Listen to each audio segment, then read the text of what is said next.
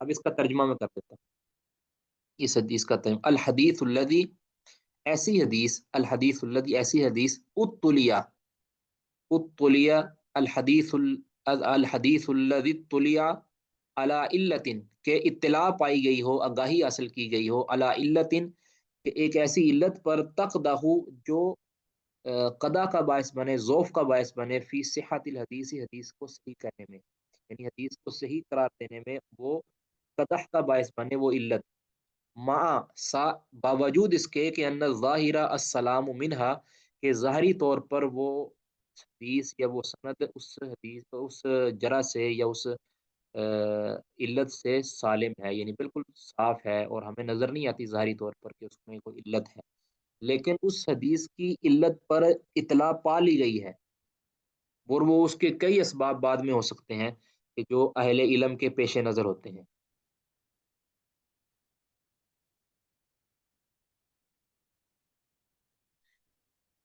جی، الحدیث المعلل، دوبارہ دیکھیں، ایسی حدیث، الحدیث الذی، ایسی حدیث، میں اس کا ترجمہ جو ہے نا لکھ ہی دیتا ہوں تاکہ آپ اس کو بالکل نقل کر لیں،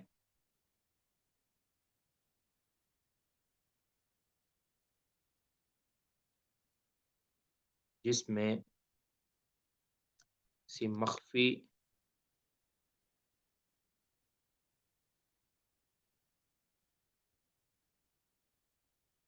کسی پوشیدہ علت پر اطلاع پائی گئی ہو، جو علت حدیث کی صحت میں قدح، مطلب قدح کا مطلب ہوتا ہے ضعف کا باعث بنے، حالانکہ اس حدیث کا ظاہر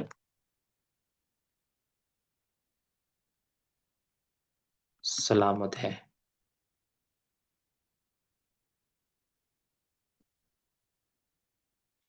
حالانکہ اس حدیث کا ظاہر ایسی علت سے سلامت ہے،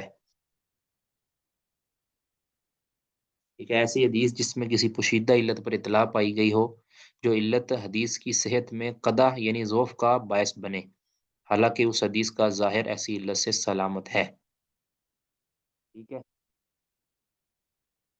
اس کو کہہ دیتے ہیں الحدیث المعلل یا الحدیث المعلول یا الحدیث المعل، ایسا بھی بول دیتے ہیں، المعل، لام کے پہلے ایک لام کے اوپر شد۔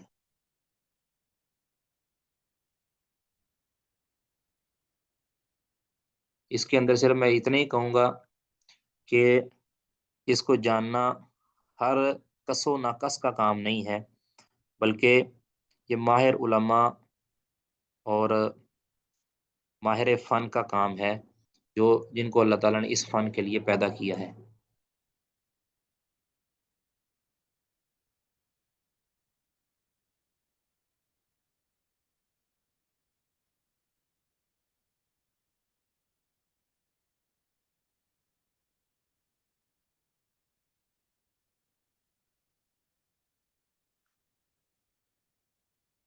جی، اس کے بعد تلے کسی نے پوچھنا ہے تو پوچھ سکتا ہے۔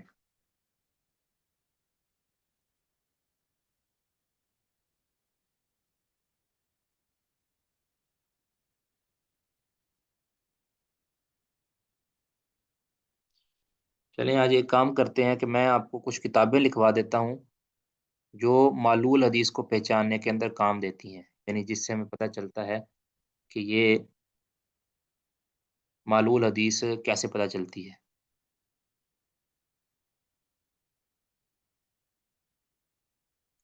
جی آج بھی کسی کو مخفی علت پتہ چل سکتی ہے، لیکن اس کا ماہر ہونا، اس کا اس فن کے اندر متخصص ہونا اور اس کے اندر اس کا ایکسپرٹ ہونا وہ ضروری ہے، آج بھی پتہ چل سکتی ہے، ٹھیک ہے؟ یہ باقاعدہ یہ یاد رکھیں جو بندہ جس فن کے اندر پڑ جاتا ہے نا، اب ایک ڈاکٹر ہے نا مثال کے طور پر، ڈاکٹر جو جس فیلڈ کا ڈاکٹر ہے نا، وہ مریض کے چہرے کو دیکھ کر بتا دیتا ہے، ایسا بھی ماہر ہو جاتا ہے کہ وہ چہرے کو دیکھ کے بتا دیتا ہے کہ اس کو یہ مسئلہ ہے۔ جی آج بھی دیکھیں آج بھی ہم نے جو اپنے اساتذہ کو دیکھا ہے جو شیخ زبیر علی زئی رحمہ اللہ، اس طرح محدث غلام مصطفیٰ ظہیر امن پوری حافظہ اللہ، وہ یعنی کئی بار ایسا ہر بار تو نہیں ہوتا کہ ان کی مثالیں یعنی یہ کوئی ایسے بہت بڑے محدثین تو نہیں ہے نا جو آج کے ہیں یہ جو پہلوں کے مقابلے کے اندر، لیکن آج بھی ان کو کئی بار اس سے خبر ہوتی ہے کہ یہ حدیث ہمیں منکر لگ رہی ہے یا یہ حدیث ہمیں معلول لگ رہی ہے، اب انہوں نے اپنا خیال ظاہر کیا ہوتا ہے، جب اس کے متعلق سرچ کرتے ہیں اب دیکھیں حدیث کو دیکھا ہے اس کے اندر لگتا ہے کہ اس کے اندر مخفی علت محسوس ہو رہی ہے، جب اس کی پوری طرح چھان بین اس حدیث کی جاتی ہے تو اس کے اندر واقعتاً مخفی علت نظر آ جاتی ہے اور وہ ہمیں پتہ چل جاتا ہے، یعنی یہ ایسے ہی نہیں ہوتا کہ یہ ہوا کے اندر تیر نہیں ہوتا بلکہ اس کے باقاعدہ دلائل اور قرائن ہوتے ہیں، باقاعدہ اس کے کچھ اسباب ہوتے ہیں کہ جس اسباب پہ کی بنیاد پر کسی حدیث کو معلول قرار دیا جاتا ہے، وہ ایسے نہیں ہوتا، اس حدیث کے متعلق جتنی سندیں ہوتی ہیں اس کو اکٹھا کیا جاتا ہے اور اس کے متنوں کو ملایا جاتا ہے، اس کے راویوں کے متعلق دیکھا جاتا ہے تو کچھ نہ کچھ ہمیں مل جاتا ہے کہ جس سے ہمیں یہ کہہ سکتے ہیں کہ یہ روایت معلول ہے، ٹھیک ہے؟ آج بھی وہ محدثین ہو سکتے ہیں اور ہیں بھی، یہ ماضی قریب کے اندر ایسے تھے عبد الرحمن معلمی رحمہ اللہ، ٹھیک ہے؟ عبد الرحمن معلمی رحمہ اللہ یہ بھی تھے، اس طرح شیخ البانی رحمہ اللہ بھی تھے، ہم نے بھی کئی ایسی مخفی علتوں کو سامنے لے کر آئے ہیں، اس طرح پیچھے تو بے شمار لوگ ہیں جو پہلے محدثین کے اندر حافظ ابن حجر رحمہ اللہ وہ بھی ایک بڑے محدث تھے، اس طرح حافظ ذہبی رحمہ اللہ وہ بھی بڑے پائے کے محدث تھے، ٹھیک ہے؟ تو وہ بھی مخفی علتوں کو جاننے والے تھے، تو میں آپ کو آج نا وہی کتابیں لکھوا دیتا ہوں اور ساتھ ان کے مصنفین کے نام لکھوا دیتا ہوں تاکہ آ، یہ چیز جو ہے نا محفوظ ہو جائے، کوشش کرتے ہیں انشاءاللہ کہ ہم اس کا احاطہ کر سکیں۔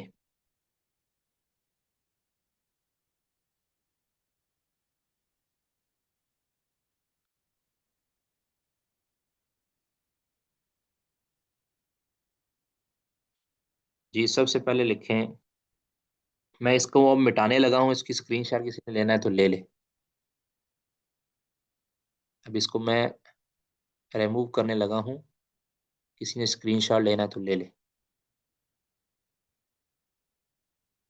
بسم اللہ۔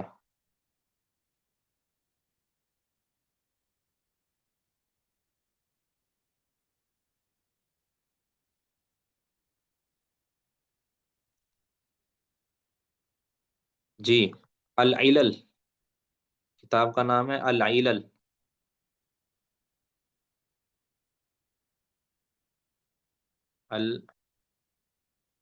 العلل، یہ ہے امام علی ابن المدینی، سنہ وفات 234 ہجری۔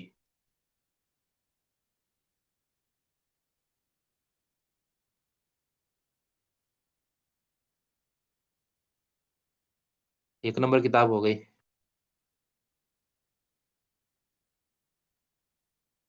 دوسری کتاب ہے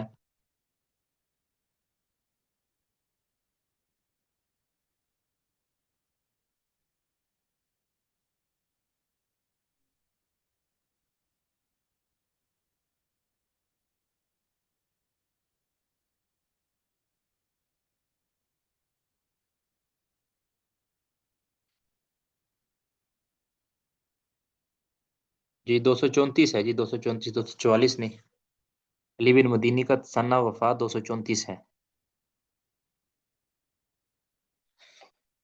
دوسرے نمبر پہ تاریخ یحییٰ ابن معین. ٹھیک ہے. اب پہلے میں نے عرض کیا تھا ایک بار آپ سے کہ یحییٰ بن معین رحمہ اللہ سے دو تاریخیں ثابت ہیں. ایک ہے دوری عباس الدوری بروایتی العباس الدوری. ٹھیک ہے. امام یحییٰ بن معین کا سنہ وفات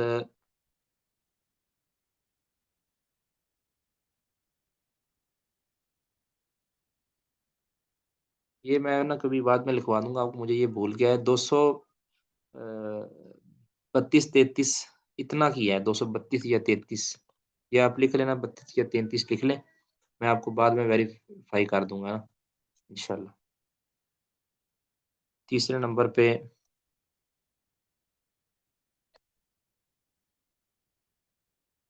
العلل و معرفت الرجال.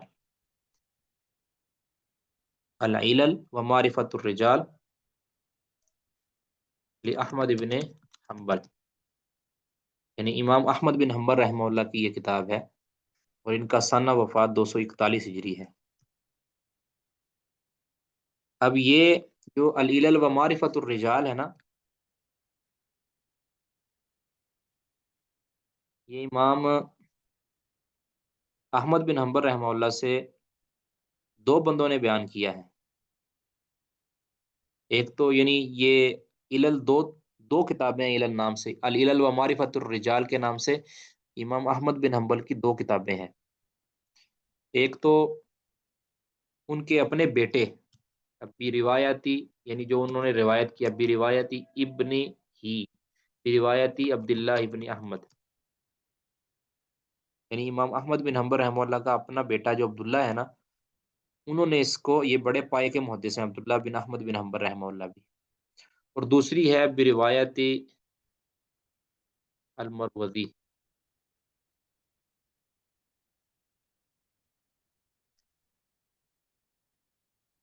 ٹھیک ہے.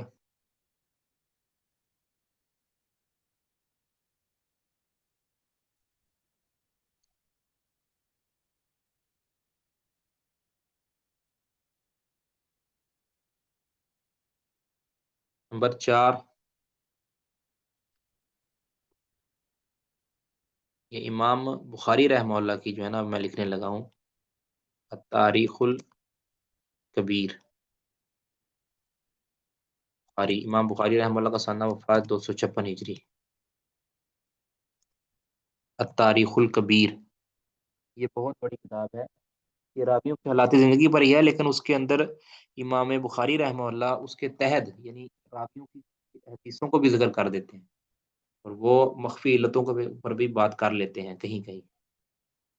تو اس لیے یہ بہت مفید کتاب ہے، اور یہ تاریخ الکبیر کے اوپر اس سب نے بنیاد ڈگ رکھی ہے ان کے بعد. یہ ہے التمییز. التمییز تا میم تم یا زیر یا ییز، تمییز. یہ ہے للامام مسلم، امام مسلم رحمہ اللہ، ان کی سنہ وفات 261 ہجری غالباً.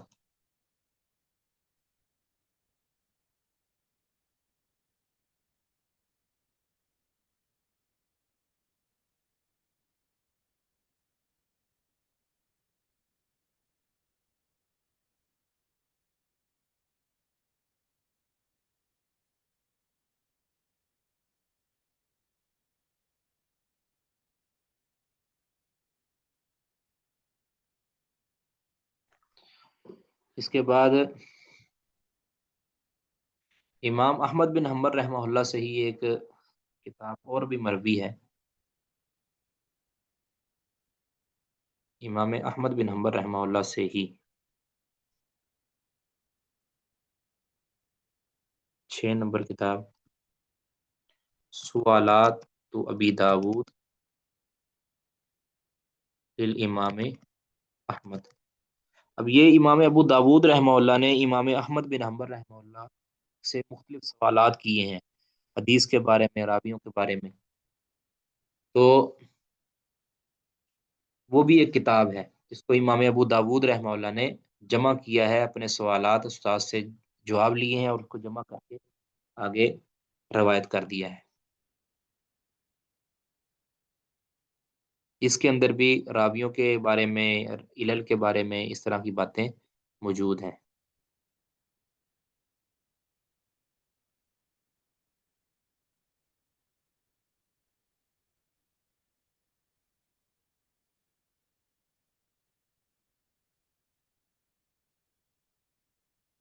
اس طرح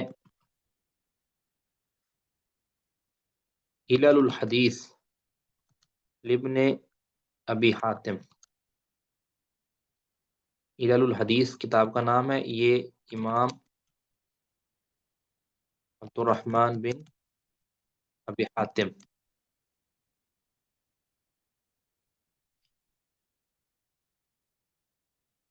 ان کا سنہ وفات 327 ہجری ہے۔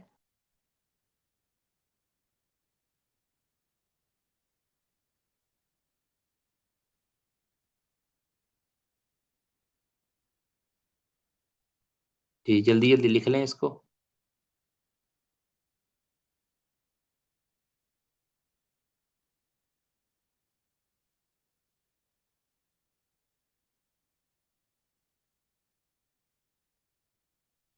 جی 7 کتابیں ہوں گی۔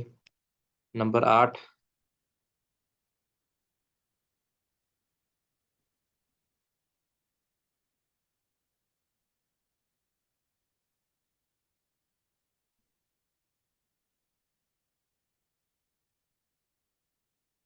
العلل، العلل یہ ہے امام دار قطنی، اس کا تلفظ بھی ذرا درست کریں، امام دارا قطنی، دال کے اوپر زبر، را کے اوپر بھی زبر، دارا، قاف کے اوپر وہ پیش، قطنی، دارا قطنی، ٹھیک ہے۔ اس کا سنہ وفات ہے 385 ہجری۔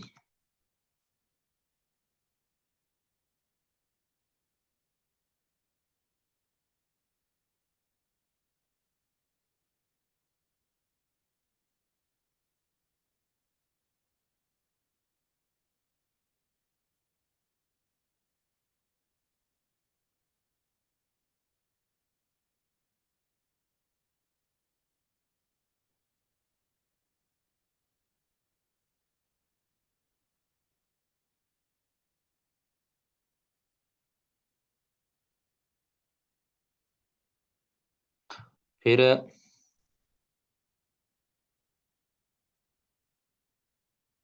ونور پہ العلل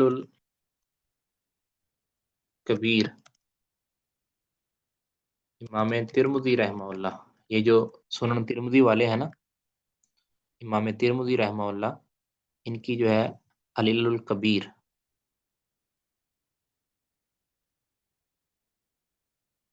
سنہ وفات ہے 279، 279 ہجری، العلل الکبیر امام ترمذی رحمہ اللہ کی۔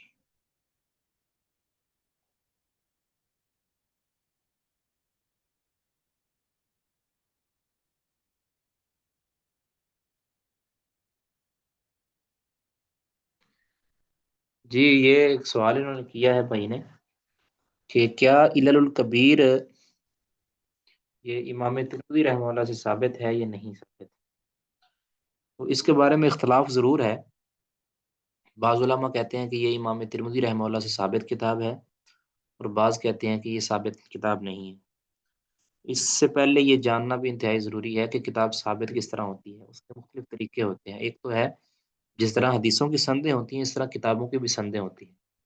تو جو سند ہے نا امام ترمذی رحمہ اللہ سے، امام ترمذی رحمہ اللہ کی جو سند ہے علل الکبیر کے حوالے سے، یہ تو ضعیف ہے، یہ تو ثابت نہیں ہے۔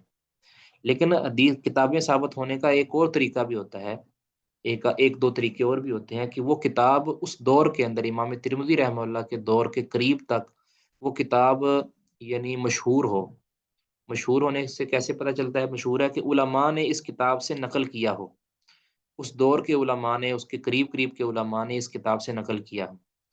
تو اس کتاب سے جو العلل الکبیر ہے، اس کتاب سے نقل کیا گیا ہے۔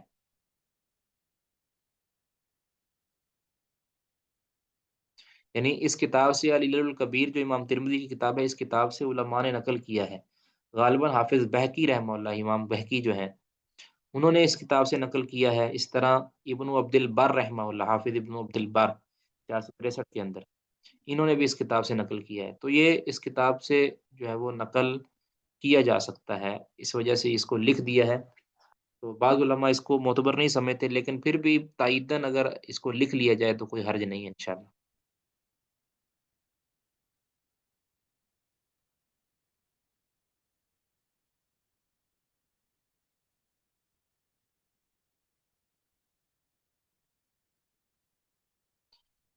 جی، آگے ہے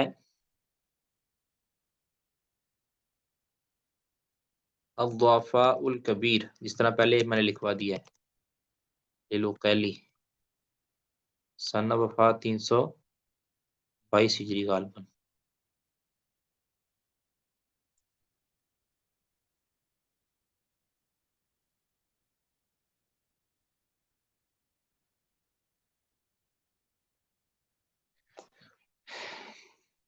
جی، شیخ غلام مصطفیٰ ظہیر امن پوری حفظہ اللہ اس کتاب کے حوالے سے اس کا حوالہ جو ہے وہ تائیداً نقل کر لیتے ہیں، لیکن بنیاد نہیں اس پر بناتے۔ ٹھیک ہے، بس اس میں یہی تفصیل ہے۔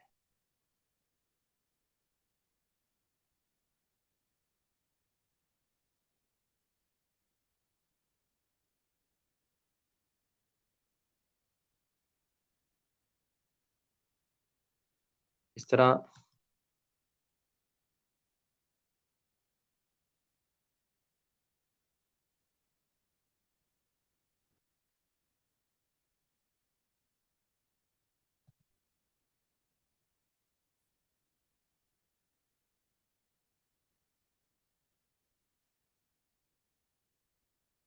یہ پہلے ہم نے یہ دونوں کتابیں لکھ لی تھی۔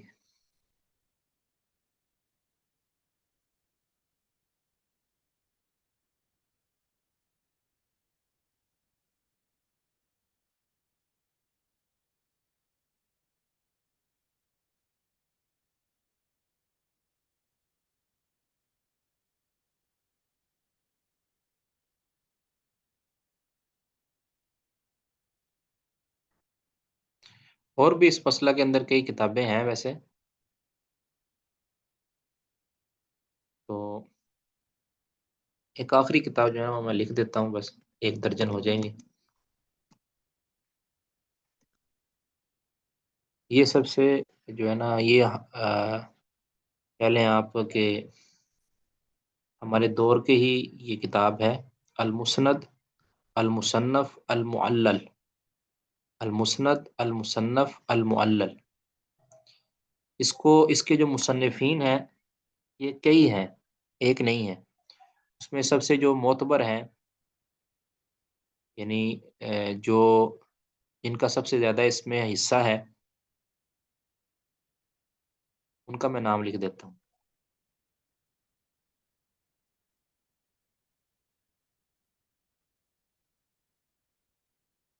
وہ ہے دکتور بشار عباد معروف، یہ ان کا نام ہے، ڈاکٹر بشار ان کا نام ہے۔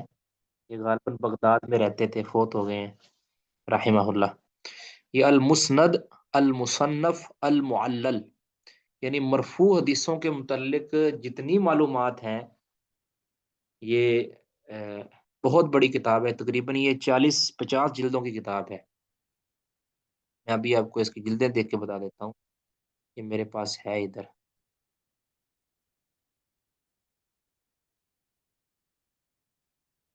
یعنی یہ 40 جلدوں کے اوپر کتاب ہے، 40 جلدوں پر مشتمل کتاب ہے، بہت بڑی۔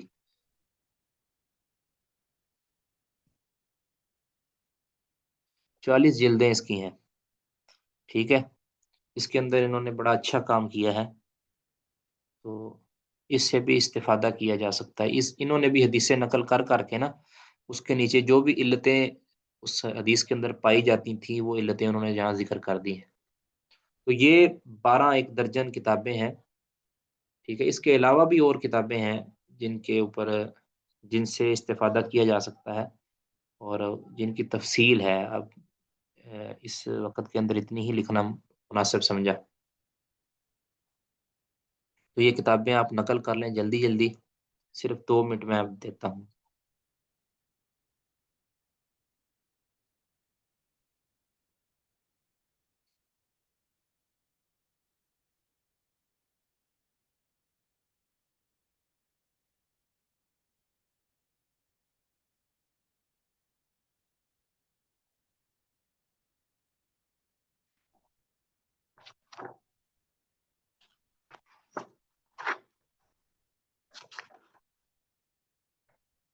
کسی نے اس کے متعلق کوئی سوال کرنا ہے تو وہ سوال کر سکتا ہے۔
جی یہ پوچھا ہے کہ جرح و تعدیل اور علل کے امام ایک ہی ہوتے ہیں؟ دیکھیں تھوڑا سا فرق ہے۔ ویسے تو وہ جو علل کا امام ہے وہ جرح و تعدیل کا بھی امام ہے، یہ یاد رکھیں، لیکن ہر جرح و تعدیل کا امام وہ علل کا امام نہیں ہے۔ علل کے امام وہ نا گنتی کے چند ائمہ ہیں۔ ہر پہلے عرض کیا کہ ہر کس و ناقص کا کام نہیں ہے، یا ہر بڑے عالم کا کام یہ نہیں ہے کہ وہ علل کے اندر ہاتھ ڈالے، اور نہ ہی وہ ڈالتا ہے۔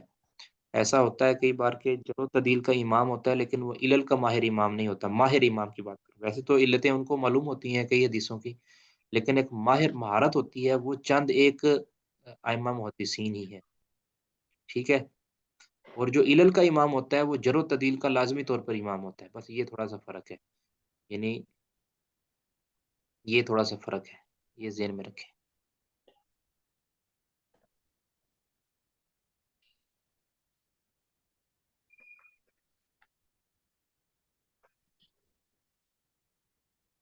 السلام علیکم ورحمۃ اللہ وبرکاتہ شیخ۔ وعلیکم السلام ورحمۃ اللہ۔ میرا ایک سوال صغیر ہے شیخ، جی جی جی۔ چھوٹا۔ یہ الرجال کا لفظ کیا ہے شیخ کتابوں کے درمیان؟ رجال کہتے ہیں، لفظی معنی تو اس کا ہے مرد، ٹھیک ہے۔ رجل سے رجال جمع ہے۔ رجل کی جمع رجال ہے۔ رجال ہے، جی ہاں رجال راویوں کے اوپر لفظ بولا جاتا ہے، یعنی جو حدیث کو نقل کرتے ہیں، جسے جی اب عرض کیا کہ حدثنا احمد بن اشکاب قال حدثنا محمد بن، یہ احمد بن جی اشکاب جو ہے یہ ایک رجل ہے، یعنی حدیث کا رجل، ہاں، حدیث کا بندہ۔ اب چونکہ اچھا حالانکہ یہ کچھ حدیثوں کو عورتوں نے بھی بیان کیا ہے، خواتین نے بھی بیان کیا، نساء، تو اس کو اچھا نساء کیوں نہیں کہا جاتا، یعنی رجال ہی پھر بولا جاتا ہے رجل کی جمع؟ چونکہ اغلب طور پر زیادہ تر جو ہے نا وہ راوی مرد ہوتے ہیں، عورتیں بہت کم ہیں، ٹھیک ہے۔ تو اس وجہ سے اغلبیت کی بنا پر یہ نام جو ہے نا وہ رجال رکھ لیا گیا ہے۔ نساء، رجال ون نساء نہیں کہا جاتا، کیونکہ نساء اچھا بہت کم ہیں، جو راویان ہیں، راویات ہیں وہ بہت کم ہیں، اور ان کے مقابلے کے اندر جو مرد ہیں وہ زیادہ ہیں، اس وجہ سے رجال کہہ دیا جاتا ہے، واللہ عالم۔ عبد کے معنی میں؟ ہاں رجال رجل کی جمع ہے، بس یہ دیکھ لیں، جس پر رجل کا لفظ بولا جاتا ہے وہ رجال ہے۔ جی سر۔ احسنت جزاک اللہ خیر وحسن الجزا. اب ایک اور ہم پڑھ لیتے ہیں. اب اس کو آپ محفوظ کر لیں، میں اس کو ختم کرنے لگا ہوں.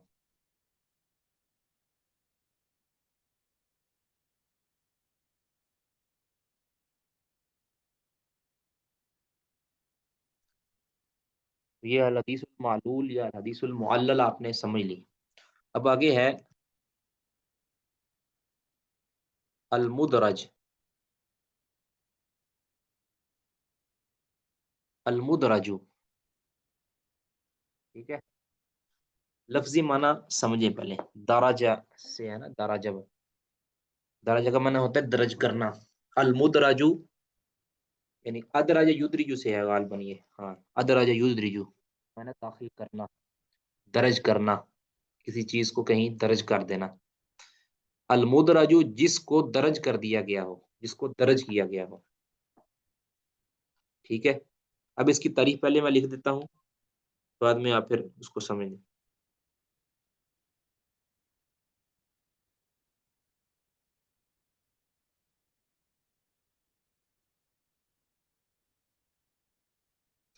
یعنی المحدیث المدرج کہتے ہیں ما کانت فیہ زیادت لیست منہ.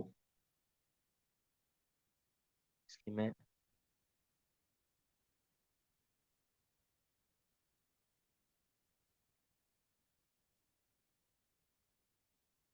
اس میں ایسی زیادتی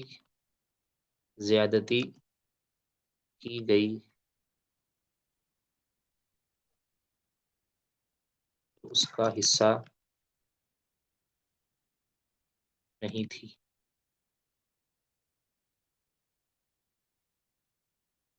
ٹھیک ہے. مدرج جس حدیث کے اندر کوئی ایسے الفاظ، ایسی چیز کو زیادہ بیان کر دیا جائے جو دراصل اس حدیث کا حصہ نہیں تھی. یہاں ایک فرق یہ کر لیں، یعنی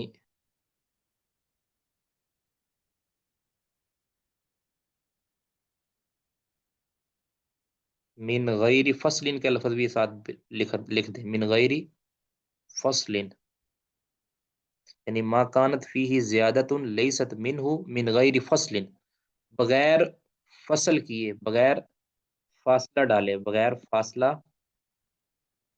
ڈالے. مطلب یہ ہے، اب اس کی صورت سمجھیں ذرا پہلے.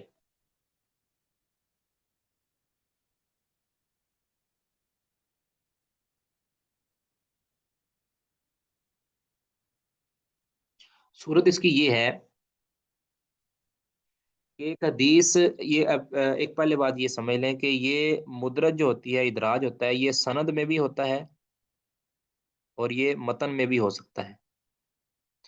یہ ادراج یا یہ جو مدرج ہوتی ہے، یہ سند بھی ہو سکتی ہے اور متن بھی ہو سکتا ہے.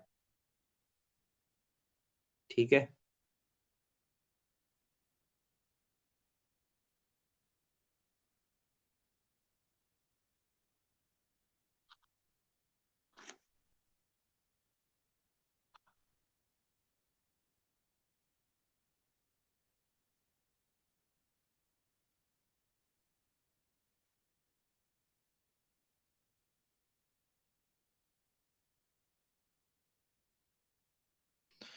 متن سند کے اندر کیسے ہوتا ہے اور متن کے اندر کیسے ہوتا ہے، یہ میں آپ کو سمجھاتا ہوں ابھی.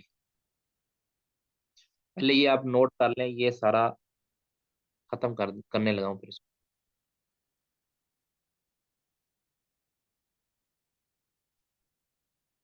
دوبارہ اس کو سمجھ لیں کہ سند یا متن کے اندر کسی ایسی چیز کو زائد کر دینا کہ جو اصل میں وہاں نہیں تھی، اس کی حقیقت کے اندر وہاں نہیں تھی، اور بغیر فاصلے کے ذکر کرنا. یعنی فاصلہ درمیان میں نہیں ڈالا جاتا کہ جس سے ہمیں یہ معلوم ہو کہ واقعتاً یہ زیادہ الفاظ ہیں، یہ زیادتی ہے. یعنی ہمارے لیے ظاہری طور پر فرق کرنا مشکل ہو جاتا ہے ایک عام بندے کے لیے، کیونکہ فاصلہ نہیں درمیان میں ڈالا ہوتا. اس کو دراصل اس کا سند کا یا متن کا حصہ بنا دیا جاتا ہے، جو ایسی اس چیز کو کہ جو اس کا حصہ ہوتی نہیں تھی. ٹھیک ہے نا. اب اگر کسی نے مثال کے طور پر حدیث کے الفاظ نقل کیے، ٹھیک ہے، حدیث کے الفاظ نقل کرتے ہوئے بسا اوقات استاد کسی بات کی وضاحت کرنا چاہتا ہے کہ کسی لفظ کا معنی بیان کرنا چاہتا ہے، اب وہ معنی بیان کرتے ہوئے وہ درمیان میں فاصلہ ڈالتا ہے کہ بھی یعنی اس کا یہ معنی ہے، یا درمیان میں کوئی بریکٹ ڈالتا ہے یا کوئی اس طرح کا فاصلہ ڈالتا ہے، اگر وہ فاصلہ ڈالا جائے پھر تو وہ مدرج نہیں ہوتا، پھر تو پتہ چل جاتا ہے کہ یہ کسی راوی کا قول ہے۔ میں مثال دیتا ہوں ایک، صحیح بخاری کے اندر، صحیح بخاری کے اندر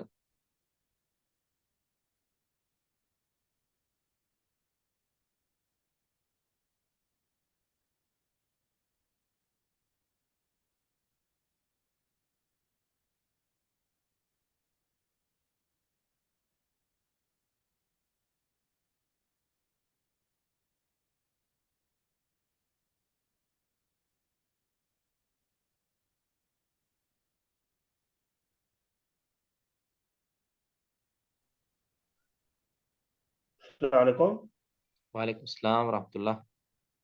شیخ، آواز جی، آواز نہیں تھی اس لیے سلام کیا۔ وعلیکم السلام ورحمۃ اللہ۔ آواز نہیں آ رہی؟ نہیں، اب آ رہی ہے، نہیں آپ بیچ میں فاصلہ ہو گیا تھا اس لیے نہیں سلام نہیں، کیا میں وہ نے۔ خاموش ہی تھا ویسے۔ جی، اب یہ مثال ہے صحیح بخاری کی ایک حدیث،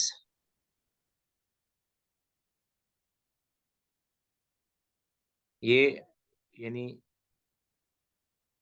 فاصلہ اگر درمیان میں ڈال دیا جائے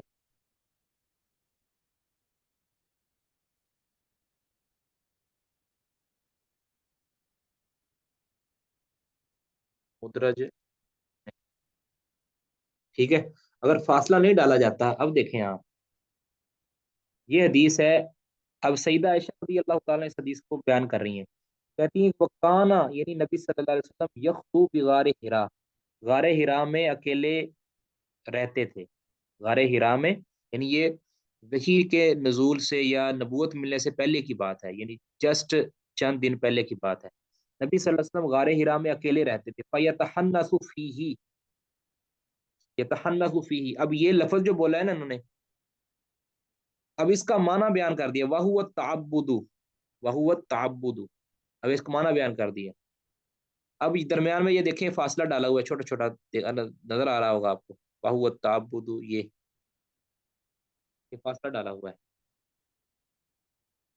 ٹھیک ہے، اب یہاں سے ہمیں یہ پتہ چل رہا ہے کہ یہ وَهُوَ التَّعَبُّدُ جو ہے نا، یہ الفاظ، یہ حدیث کے الفاظ نہیں ہیں، یہ اس یہ تحنس کا معنی ہے، یعنی وَهُوَ التَّعَبُّدُ، وہ ہے عبادت کرنا، یا الگ تھلگ رہ کر اللہ تعالیٰ سے راز و نیاز کرنا، تعبد، اللیالیہ، کئی راتوں تک نبی صلی اللہ علیہ وسلم غار ہرا میں اکیلے رہتے، اور یتحنث فیہ ای یتعبد فیہ، اس میں تعبد کرتے، تو اس کا معنی انہوں نے یہ تحنث کا معنی کر دیا وہ التعبد۔ یہ روایت صحیح بخاری 3 نمبر حدیث ہے، صحیح بخاری کی 3 نمبر حدیث، بخاری حدیث نمبر 3، ٹھیک ہے، اگر تو فاصلہ ڈال دیا جائے تو پھر یہ مدرج نہیں ہوگا، مدرج نہیں ہوگا، اگر فاصلہ نہیں ڈالا جاتا تو پھر یہ مدرج ہو جائے گا، یعنی اس میں درج ہو جائے گا، اس حدیث کا حصہ بن جائے گا، اب اس کو پہچاننا عام بندے کے لیے مشکل ہو جاتا ہے، لیکن جو ماہر عالم ہوتا ہے، جس کو حدیث کے اندر کافی علم ہوتا ہے، حدیث کے متعلق کافی نالج ہوتا ہے، وہ جانتا ہوتا ہے کہ یہ جو الفاظ، یہ تعبد کے الفاظ یہاں جو بیان کیے گئے ہیں، یہ حدیث کا حصہ نہیں تھے، یہ اس کو پہچان ہو جاتی ہے، تو بس یہاں تک آپ کے پہچاننا ضروری ہے کہ مدرج جو کسے کہتے ہیں، کہ جو الفاظ کے اندر یا سند کے اندر یا متن کے اندر کسی ایسے کلام کا اضافہ کر دینا، کسی ایسی چیز کا اضافہ کر دینا جو اس کا حصہ نہیں تھی، بغیر فاصلہ کیے، اگر تو فاصلہ ہو جاتا ہے تو پھر تو پتہ چل گیا ہے، یعنی یہاں سے ہم پتہ چل رہا ہے کہ یہ کلام مدرج نہیں ہے، اگر یہ فاصلہ ختم ہو جاتا تو پھر یہ بن جاتا مدرج۔